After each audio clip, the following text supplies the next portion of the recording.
It's not social media's fault that you feel lonely. Take that in for a minute. It's not social media's fault. As much as content as there is out there, and you're looking at other people and seeing them have fun, that's not the main cause of the problem. You see, we live in a society where loneliness is prevalent. Why is that? Riddle me that. It's because our human relationships are not the way it's meant to be. In one point, they're very transactional. You're sort of chasing this money. There's this pursuit of more and more. I just visited back home. My goodness. They live in a completely different way. Came back here, and it's a spring. So people are throwing out old furniture and old things they don't need. And you're like, wow, we can afford to just throw this away. We can afford to just throw away this chair, this nice cupboard, this basketball net, right? When people like back home might not even have even one of those, let alone like one to throw away. So it's crazy. Humans care a lot about relative wealth, not absolute wealth. And we seem to be modeling our life around hustling and focusing and getting money. And we'll just, if you want someone to do something for you, you just pay them. Right? What happened to this communal society? Is that not how humans are supposed to live? To rely on one another? It takes a village to raise a child? Not it takes a teacher to raise a child? Right? Why are teachers now in charge of raising children? I thought their job was educating children. Social media is probably not that good for you. Okay? Let's be honest here. I don't really consume on social media much. I'll just go on to check my messages, and sometimes I'll see some posts, but I'm not scrolling on there. At least not often. Okay? And not having that in your brain as a benefit, and I'm all about maximizing my brain potential, so alhamdulillah, that's there. But here's the thing, there's a broader issue at hand, that we don't have that culture, that community of being together, and it's not as bad as you think. It's not hopeless, it's not the end of the world, because the digital space, it seems worse than real life is. Okay, so that is one caveat. But really, when you look at it, we need to have places where people can meet and grow and foster relationships.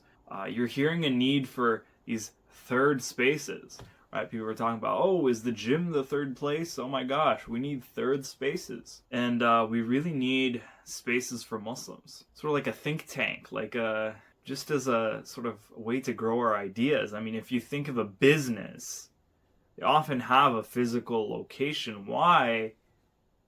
To preserve the goals of that business, to break in some cash.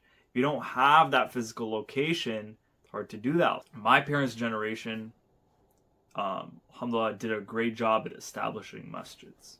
That's fantastic. But we need to think, what's next? Because we're a fractured ummah. We're a fractured ummah. Okay, so the thesis of my talk today is something I wrote down. I wrote this down on a sticky note a while ago.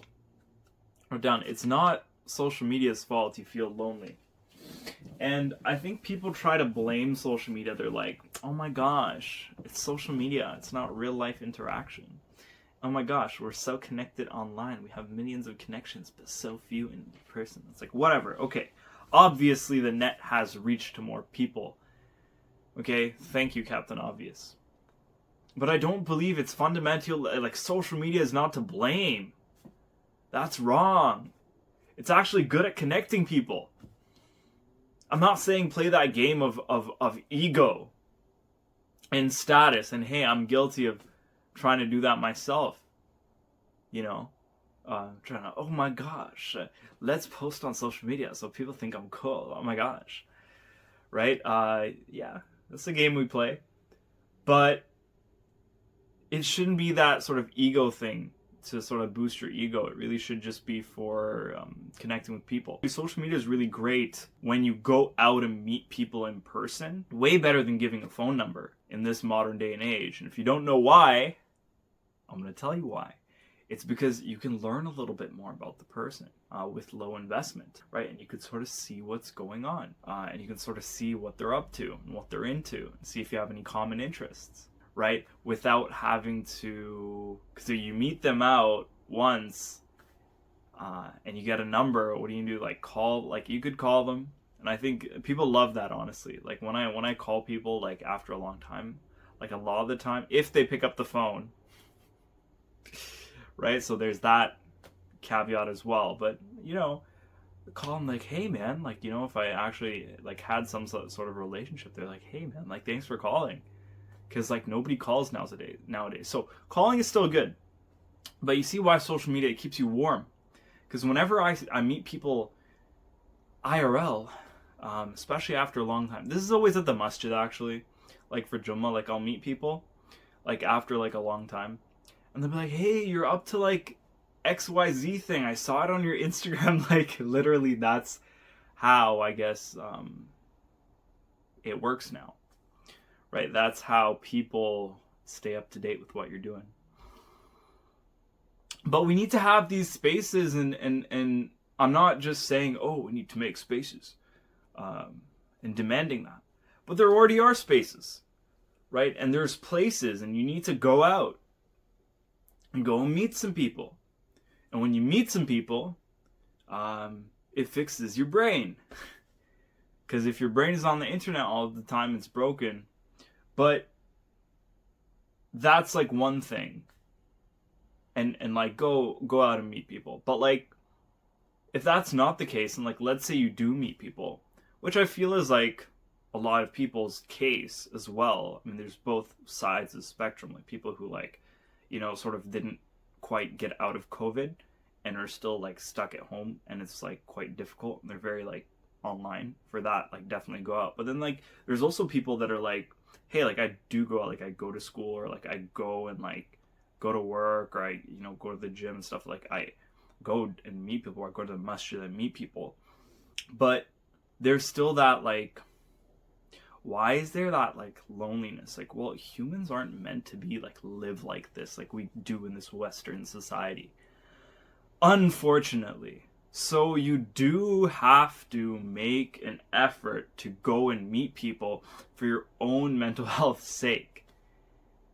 Ideally, what you can do is it takes a bit of energy up front to actually do this, right? Because first you have to like get good socially, assuming you haven't built those skills yet. You get good socially, then you need to be like good at then you need to work on getting people to actually like go and take action on things. Because like being fun is one thing, but then actually getting people to move is another thing, right? So you actually get good at getting people to move, getting like closing people, getting people to do things. Then you sort of have to have a little bit of logistical planning and be like, okay, well, I'm going to plan this event and have a little bit of resources to throw around and do something like that. But, you know, once you're the guy, just to use this like LA example, like once you're the guy that has the mansion, like you can just throw parties. You feel what I'm saying? Like once you have something going for you that's cool, like people will come, like whether that be like a book club or a tafsir night or like whatever that is, but you need to find, or a Taco Tuesday. Hey, who doesn't love a Taco Tuesday? But you need to find something and like invite people there. And that is how that is like the most stable version of having a social circle, is like you're the leader or like one of the leaders, and like you just like invite people over. Like I'm just thinking back to like my parents' generation, and that's what they did. Like they did dinner parties and they sort of formed this like friendship. But the people that were joining like had that mindset that like, okay, like I'm investing in these people, like through good or bad, and we're going to build a relationship and we're going to help each other because we're new in this country and we have a couple things in common. We're both Muslim and from the same country. I mean, I'm sure a lot of people can relate to that. but we've lost that a little bit in this generation. There's that level of flakiness, not caring, that in like that selfishness, right? But it is human nature at the end of the day. So like if you give and have like obviously like don't give until like you're nothing, right? But if you give and like have certain boundaries and you just put out that giving energy, like people will there's a nature in human that want to reciprocate good, like favors that you do. I think they call it the reciprocity bias, right? Now, we want to reciprocate like goodness when it's given to us. So you're basically becoming a leader and enabling that behavior. And this is like a high level way of how we can actually fix this problem of isolation. We can form these groups and these social circles and like invite people and make them feel included and build a stronger social network, right? It doesn't have to be so transactional, right? Like what happened to helping people for the sake of Allah, or like brotherhood, like healthy competition, or like real brotherhood, like real friendship, right? And like actually helping each other. Like you think like friendships are like transactional, like they are. Well, they are, right? Sometimes some relationships are built out of transaction. Like for example, like I think somebody who's been doing like you've been doing business together for like 20 years, maybe it's like somewhat good friends, right? Or like that could exist, but just like enjoying someone's company, like for the sake that, like that's another thing, right? Like just being friends, like just for the sake of it, right? And just like cracking some jokes and like letting loose, having some good times, like sharing some stories, right? That has like on your mental health. Think about the beneficial effect on that, right? It's like in this generation, are we really doing that? Is that something that's happening? And this is a big question to sort of unravel. So as a person who's working on your social skills, this is my challenge to you. Use social media. Don't blame it, because it really is a tool at the end of the day. Like you can say calculators are haram because you can calculate riba on it. Okay, Mr. Smarty Pants. Okay, cool story, bro. I don't think social media is the problem. I think there's a culture that's wrong with it, and obviously it's not a Muslim-owned platform, but it has some uses, and it can be used in a beneficial way. Is what I'm saying. And it's not the cause of this social isolation and that stuff. Like we've been marketed to be very focused and selfish on ourselves, which is not the prophetic way whatsoever, right?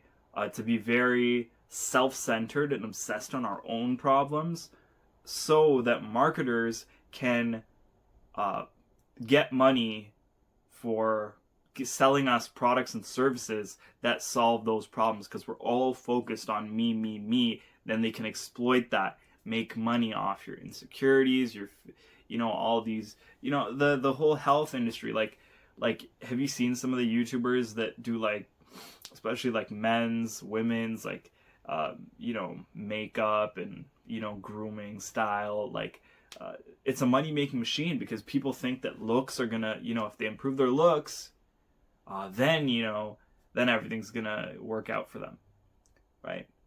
So let's get back to really what I'm preaching here is, let's get back to a healthier version.